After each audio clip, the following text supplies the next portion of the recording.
On this week's brand new Compete Everyday podcast episode, Scott Savor and I discuss how you can be an uncommon competitor in 2020.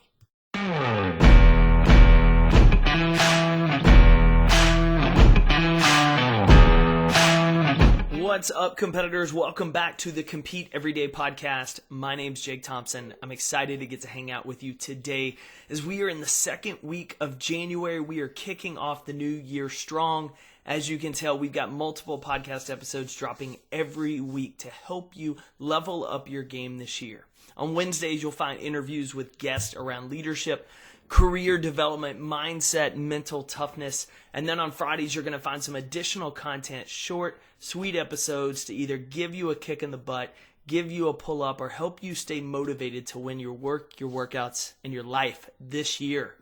If you haven't yet, be sure to check out CompeteEveryday.com and learn about our 2020 club this year. It's the one way you can stay motivated, stay focused all year long, as you will receive a brand new shirt, sticker, and wristband throughout the year. We have brand new designs, brand new items dropping every single month this year, and so you will be the first one to receive it, as well as you will receive a secret release that we do not drop to the public. So if that sounds like something you need, if that sounds like something someone in your life needs to stay motivated, stay constantly encouraged all year long, go to CompeteEveryday.com, check out the 2020 Club, and get signed up. As always, to drop me a note, give us feedback on the show, make a suggestion, or just say hi, shoot us an email to podcast@CompeteEveryday.com. And if you haven't been to the website lately, check out CompeteEveryday.com. We've just updated all of our sites, and so podcast.CompeteEveryday.com has gotten a facelift with all of our podcast shows, and all of the episodes are right in one place for you. Speak.CompeteEveryday.com has all of the leadership, sales, and productivity workshops I host in companies and with associations all over the country. I'm excited this month as I have events in Dallas, Detroit, Michigan, Ohio, and so I'm going to start traveling around speaking, and hopefully can come to your company, speak to your team, and help y'all learn to compete every day this year. Now, let's dive into the show. Let's welcome to the show the author of The Uncommon Competitor and 30-Day Contracts, as Scott Savor tells us how we can stand out, level up, and make 2020 our best year yet.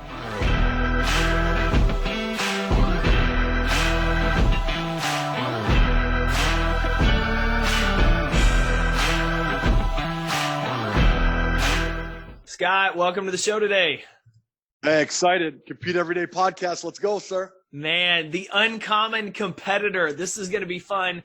I've been a fan of your work, and as I shared off air, I've had the chance to follow you on Twitter for a little while now, and love what you're about in terms of leadership, in terms of honestly competing every day. And so before we dive into some conversation on leadership, I'd love to help just our listeners learn a little bit more about you, because you have on your website, it's a very interesting bio. And from a work experience, you've had your hands in a number of things from the mental and the physical side of sports. So tell us, before we dive into that, what do you do today? Who are you, Scott? And how would our listeners get to know you best? Jake, thanks so much for asking. Very fortunate. Here's the Reader's Digest version. I'm labeled a performance coach right now and keynote speaker. Obviously, my business is Uncommon Competitor, and I work with individuals, teams, and companies, helping them build leaders, not followers. I just think there's a severe shortage in that space, and I'm very fortunate to have a very diverse day, working from doing 30-day very, very intense coaching to executives, parents, business owners, all over the gamut, and then do some keynote speaking too. Thanks for listening. Dude, yeah, that's, man, and not only that, for our listeners that are listening, they're like, man, that sounds similar to that. But your path is so unique, because you started in the strength and conditioning, and then coaching in basketball. I noticed you were a national manager with Lifetime Fitness, and now you have your own company with Uncommon Competitor, and you're working with all sorts of people. What led you down this path, or to this desire of wanting to help create more leaders within organizations instead of followers? Yeah, so everyone in the world knows the feeling that when you have to keep reminding someone to do something. And I think we've changed the definition over the last 100 years of what leaders actually are and should be.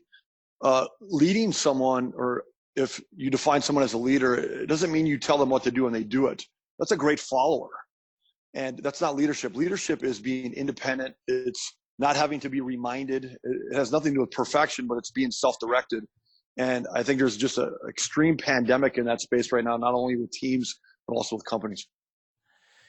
When did you first, I guess, start to notice that in your interactions or work, like where that was missing a little bit, or where that definition started to get skewed? Yeah, so I didn't know what my business looked like. Thanks for listening. 11 years ago when I first started, it was just like, hey, people were telling me you need to teach what you know, and it was a lot of different things because I got on a really weird learning journey. I was very fortunate to pay attention and take action on certain things, but I didn't really know that it was to build leaders, not followers, up until a few years ago. So I was kind of just teaching what I knew in a broad perspective. And it takes a while. If you're an entrepreneur, if you're trying to find your purpose, it takes a while, but you have to spend a lot of intentional thought, and you have to ask questions you've never asked before, and eliminate possibilities in order to really drill down into the clarity in that space 100%. And some of your work today, not only still working with companies, but working with teams. I noticed that you've done some work with NBA and WNBA players. You've worked some different camps. How have those experiences, kind of growing up in the sports space, doing the strength and conditioning, still working with elite level athletes, helped you from a conversational or teaching point in the boardroom and with organizations and professionals? Yeah, great question, Jake. So it's very, very clear to me that everyone has the exact same human value. You're working with a human being who just happens to play football, or a human being who just happens to be CEO of a company.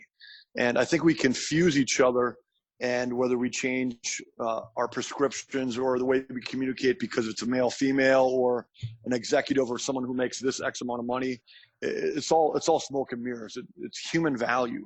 And everyone bleeds the same blood, and I think we need to do a better job of treating people the same, because there are unfair advantages in all of those spaces that can be applied and shared with everyone. Give me an example of what some of those unfair advantages could be for someone in the athletic setting as well as someone in perhaps the corporate setting. Yeah, phenomenal question. So this changed my life. You've heard the verbiage, change your habits or change your dreams. Well, there's nothing more clear to me, and I'm still learning. Hopefully I demonstrate that. But the habits of an 8-year-old who happens to play sports or not play sports should almost be identical to the same habits of a 45-year-old executive of a company. And obviously there are differences. There are different habits, but you'd be surprised. Like, they should both be writing in a gratitude journal every day, in my opinion. And again, they have their own packaging and the specific things that work for them. But there are things that cross over, and we do a really poor job in society, in my opinion, of rewarding, celebrating, having intentional conversations about those healthy habits that everyone at every age level and scenario needs to be demonstrated in a high level. Interesting. I like that. And I like the fact that, some of the practices should be the same. Some of the focus areas, obviously an 8-year-old practicing sports, they're going to have a little bit different focus area, but some of those habits and processes should be the same. The gratitude journal, the importance of visualization, of positive self-talk, of commitment and discipline run the same, where it's easy for us, like you said, it's easy for us to just compartmentalize everyone and think, well, that's just something for athletes. That's just something for an entrepreneur. There's no crossover there.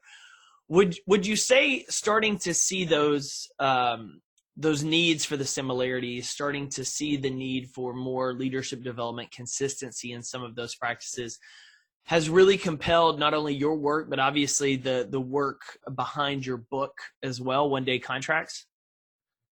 Oh yeah, thanks for listening. Yeah, thanks for highlighting that. All good. Like, it makes me want to puke in my mouth. The number of educational opportunities out there that involve you in playing it safe. And life rewards action. It changed my life. I got caught in the trap for probably 7 years, Jake, just reading and learning and learning. It was so addicting and it was so fun, and I felt like I was actually doing something, and it mattered, and it did, but it prevented me from taking action on a lot of things that I should have, and collaborating with other people at a high level. So I just kind of isolated myself, and it did change my life, but I felt like I could be 99% more effective if I would have took action. And that's why I designed a book, more of like a workbook, or a way to live versus a way just to read and learn, because you never really learn anything, right? This until it changes the way you live. I was really intentional about that. Thanks for listening. Yeah, so one of the things I want to let's dive into that a little bit is it's easy for us to get caught in this habit of just reading, of just consuming all this information and never putting it into practice. Take us back to what was that pivotal pain point, turning point for you where you finally got to the point where you were just like, I'm tired of reading, I've got to start doing, or I'm tired of just consuming, I have to start creating. What was that transition period like for you? Because a lot of people are not there yet. They're still just in this consuming phase. And so maybe this conversation a little bit about how you got to that turning point could help create a spark with them. Yeah. So again, this makes me want to throw up in my mouth and eat it. And again, the goal is, when I say that, the goal is to uh, feel the discomfort that I felt. So, and hopefully relate and then take action, right? Competitive, healthy action. But one thing that changed my life was that you don't have to be desperate. I don't have to wipe your bank account to zero. You don't have to be backed up against the wall to take action on things you need to take action on. And it can be, instead of desperation, it can be a form of determination that causes you to take action. And for me, it was more determination, I believe, because I learned and was exposed to some information from some people who are like, hey, reading books and learning is important, but it's not really the action that's needed, right, until you apply it. So I came across some people, I think it was maybe 5-6 years ago, and the message kind of repeated itself. And that's what kind of kicked me into pants to be like, hey, stop learning so much. Keep it on your toolkit, but let's really prioritize action. And what did that first step look like for you? What was that first, as always, the first step's usually the scariest, most nerve-wracking. What was that first step for you of transitioning and starting to take action? Do you remember that? Yeah, thanks for asking. It's so clear to me, and there's no exceptions to the rule in this case. I don't care what your scenario is, whoever's listening.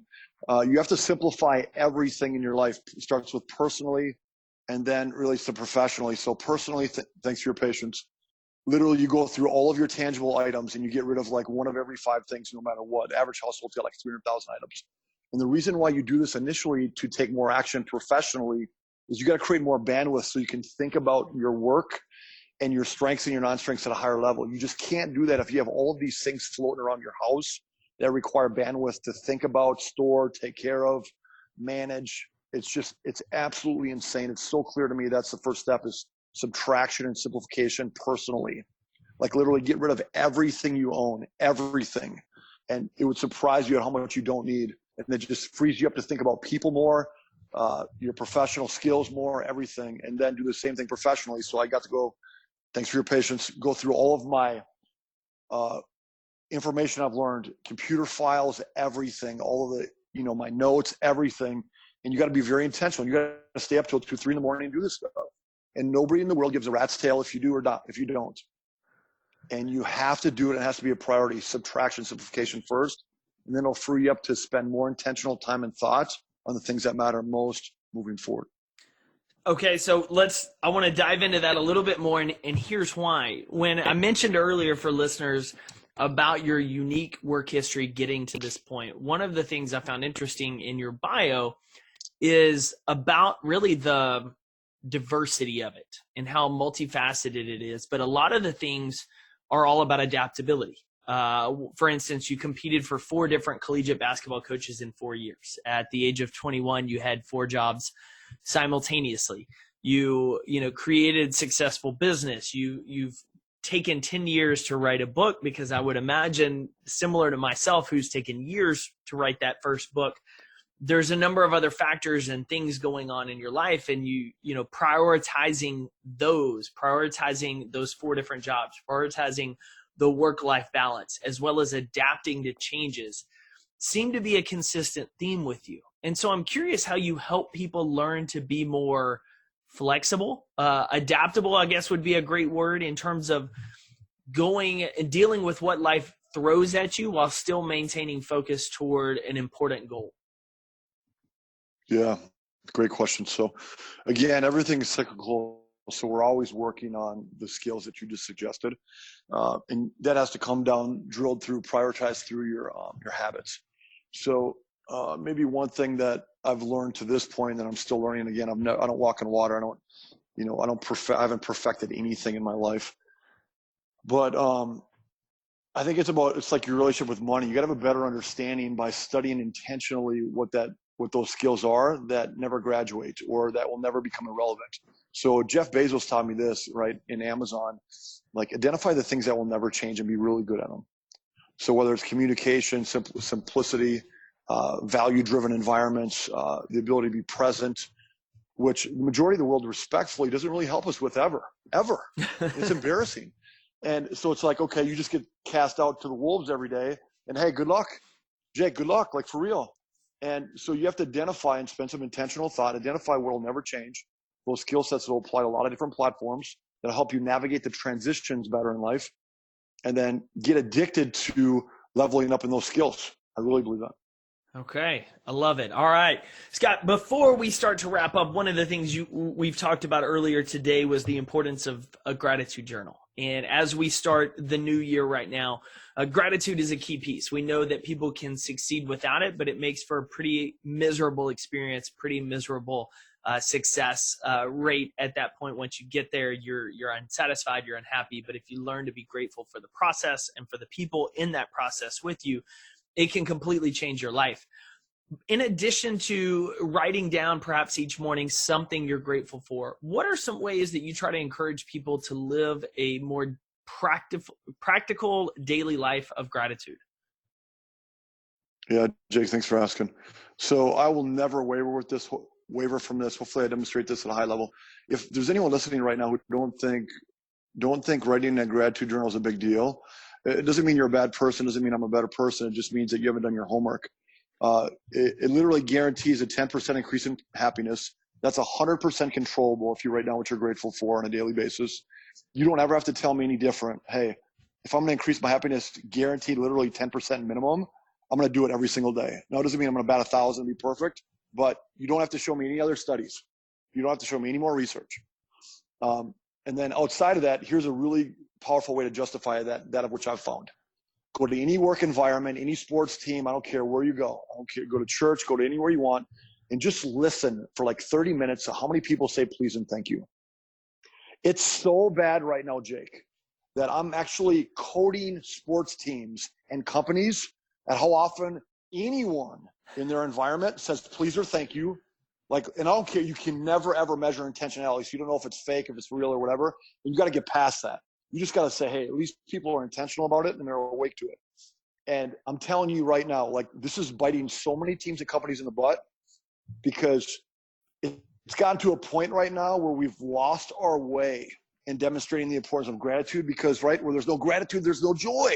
And if you have miserable employees, they're not going to perform at a high level because they don't even know where joy comes from and they're pursuing happiness, which is a whole nother 900-hour conversation in itself, which nobody's being taught anywhere in the world respectfully. You might get lucky.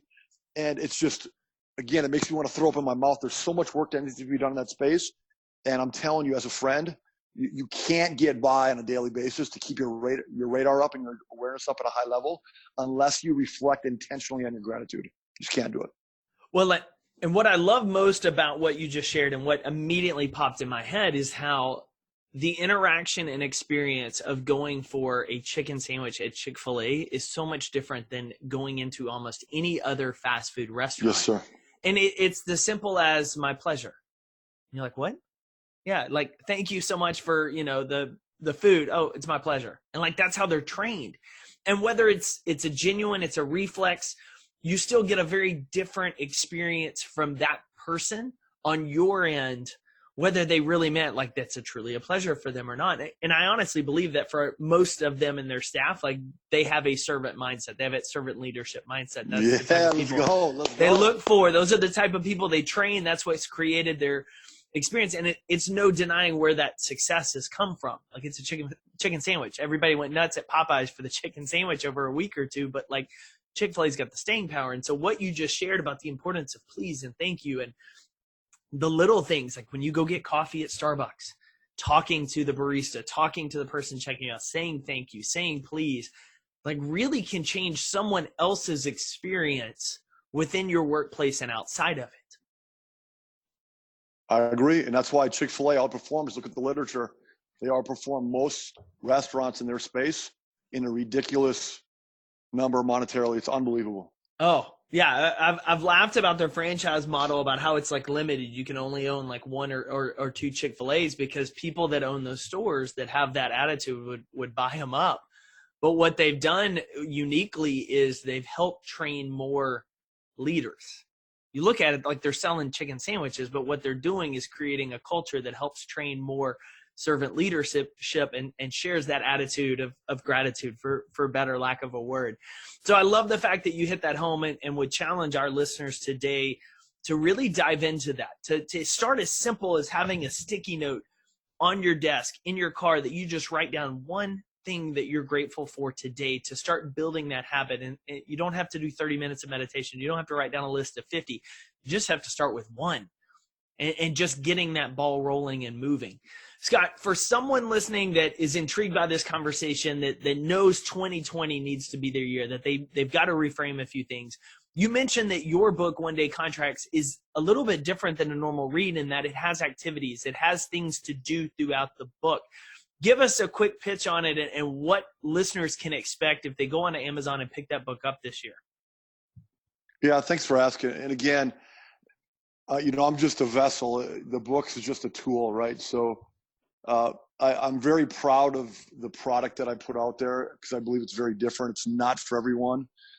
Here's a very convicted, but hopefully I demonstrate humility with this statement. I don't believe in best-selling books. I don't want to think like the masses. If we pay attention to what Mark Twain said respectfully, the masses leads towards mediocrity. It scares me if we're following something that's best-selling or the majority of the world is drinking the Kool-Aid on it. I don't know. I think we just need to step back and reflect in certain circumstances. And again, there's value in everything. There's some amazing books out there and things. And, I'm no one to say mine's better than anyone else. All I'm saying is that my book's not for everyone. And it's a tool that will increase your ability to be accountable to the people that you're around in a very, very simple, strategic way. That's why there's 31-day contracts set up. And you can't just go sit at a Starbucks and put your feet up or at Barnes & Noble and read it in front of the fireplace or whatever. No, you have to take action every single day. You can't hide. Respectfully. I love it. Okay, so we're going to link to that book in the show notes. If you are up for that challenge, if you're ready to take action and start shifting up how you compete this year, highly want to recommend checking out Uncommon Competitor, One Day Contracts. I think it could be a great addition for your bookshelf this year, but more importantly for your life. And just want to echo that fact that, Scott, you just said, we live in this world, you can buy your way on a bestseller list. For those of us in the business space that have written books or writing books, we understand there's ways to manipulate best-selling author and top lists. Those can be, manufactured for the most part, just like your social media following can. But what isn't manufactured is impact and growth and progress. And I just wrote a post the other day about the importance of caring about your progress and growth over your popularity. You can only choose one, looking perfect and being popular or just getting better. And the people that tend to be popular are focused on getting better. It's because the results speak for themselves because they're growing and have that mindset. And so I love hearing you echo that. I love hearing you talk about that. And I know it's encouraging to our listeners today. Scott, for people that want to get connected with you, want to follow your work, learn more about the speaking you do, the content you put out, and about the work you create, where can we find you online? Jake, thanks so much for asking. I believe in real relationships. This is what I believe a real relationship reflects. Text me or call me on my cell phone, 248-217-9725, 248-217-9725. I give everyone my cell phone number. Hopefully I'll never change that approach. And then I just hopefully hold myself and other people accountable to, hey, do this in the next 24 hours after you hear this. Because if it's a priority, if we've connected or if some of the things that we talked about today, Jake, resonated, be very intentional, right? Don't hit me up a month from now. Don't hold me accountable to hit you up a year from now or whatever. Let's be really intentional about continuing the conversation. And then it'll allow us to be more effective moving forward in the future. I used to have 2,200 contacts on my phone. And I used to think that was so cool. I felt so awesome and popular.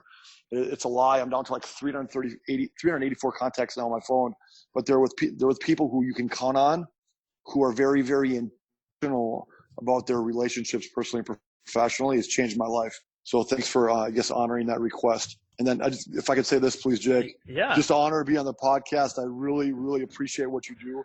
Don't stop, competing every day and doing the podcast. I think it's a really, really important thing. I appreciate that. No, it's been fun. And for anybody listening, that's how Scott and I connected. I had shot him a Twitter DM from Compete, wanted to have him on the show. He sent his cell phone. I was like, wait a minute. I was fully expecting this automated response. And then we started exchanging texts. So he's a man of his word. He means what he says, and reiterate exactly what he said as well about his contacts of your circle and the people you spend time with and invest life with and build connections with greatly impact your life. Not only that gratitude, that perspective, but your growth as well. Also, for anyone listening, we will link to Scott's website and Twitter as well. So follow him along. He's a great follow on there. But shoot him a message as he shared his phone number on there. Get connected with this guy and definitely check out his book on Amazon as well. Scott, thanks for coming on the show this week. Jake, appreciate you so much. Keep competing every day, sir.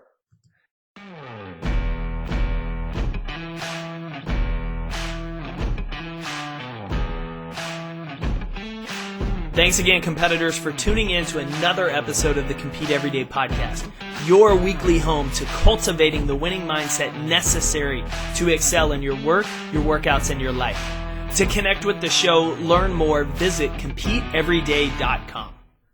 Thank you for tuning in to another episode of the Compete Everyday Podcast. Visit CompeteEverydayPodcast.com to learn how you can get connected with other everyday competitors, contact the show, and find resources to help compete for your best life.